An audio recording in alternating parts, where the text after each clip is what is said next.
The storyline behind Turok is you play the character Joseph Turok, who's a Black Ops commando. About 200 years in the future, you've just joined up with a new company, whiskey company, that have been sent on a mission to take down a military renegade named Roland Kane, and it was taking him and his army to an alien planet. Yeah, there was a lot of excitement on the team to come back to Turok.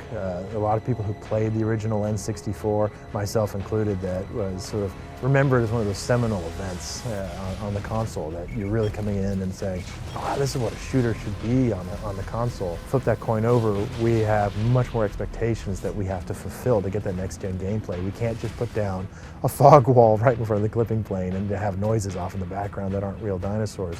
We need the player to be able to really explore a deep, dark jungle and know that out there amongst the trees and the bushes there are ferocious predators that if you disturb them will hunt you and track you down and attack you. And the obvious thing is the jungle becomes part of the gameplay through its visuals, right? It has to be an awe-inspiring thing to look at, to move through. It's got to be varied.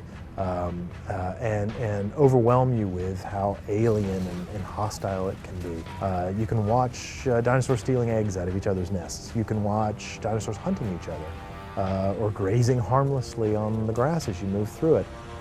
And on your side, it's, can I stay concealed? Can I run down the center of this area and just use speed to get past some stuff that might not notice me? Can I be careful about splashing noisily through puddles or noisily reloading my weaponry right where an enemy patrol could hear, or worse, where a raptor that's happily feeding on its prey suddenly realizes there's something else to eat out there. You can take your time to stay quiet and to get in amongst the trees and to go around an encounter. You can take the time to set up a trap where you can lure dinosaurs down onto an enemy patrol. You can rely on your ability as a shooter to blast your way through the enemy and out the other side so quickly that you're through and gone before the rest of the jungle wakes up to your presence. It's up to you. One of the challenges we had actually was that we have to cover a broad range of different encounter types, from sort of basic military conflict where you're coming in with a lot of machine gun fire, close range, shotgun fire, grenades, stuff like that. We also have, of course, incredibly large opponents, and some of the dinosaurs that come after you and some of the equipment that the enemy soldiers use on you, that to be effective against in any way, you have to have incredibly explosive, incredibly damaging equipment that will be able to deal with those opponents. Because it's an open environment, we wanted to make sure that all of the other creatures and opponents that you're coming across really respond realistically to each other. And one of the things you can do is turn them against each other. If there's a heavily guarded gate to an enemy military installation or something like that you don't necessarily want to punch your way through and sound the alarm, you can attract a pack of dinosaurs into that courtyard in front of it. They're going to create such havoc that you might be able to use that opportunity to stealth through and get to the other side. Dinosaurs are very, very attracted to bright, shiny objects.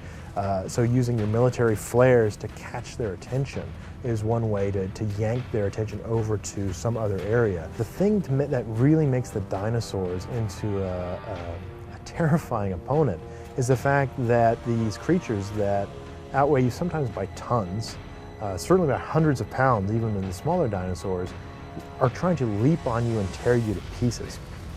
And we needed a engaging, violent, visually very satisfying combat system for melee.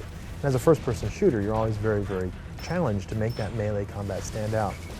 What we decided to do is to give you the weapon of the military knife, right, the commando knife, and make it into one of the premier melee experiences that we possibly could.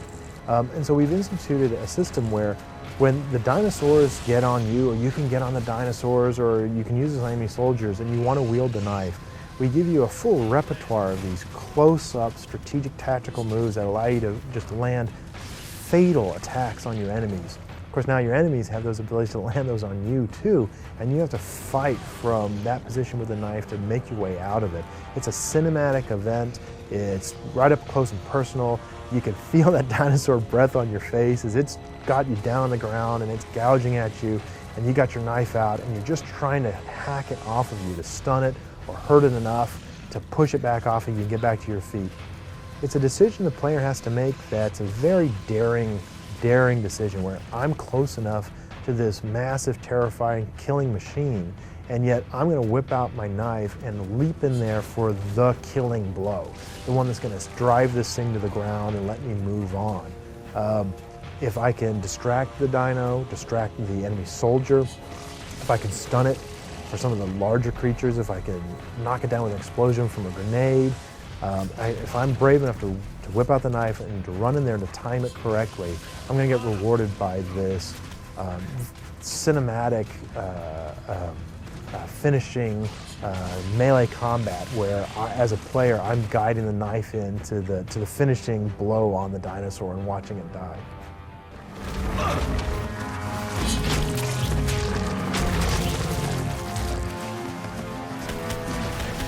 Stink.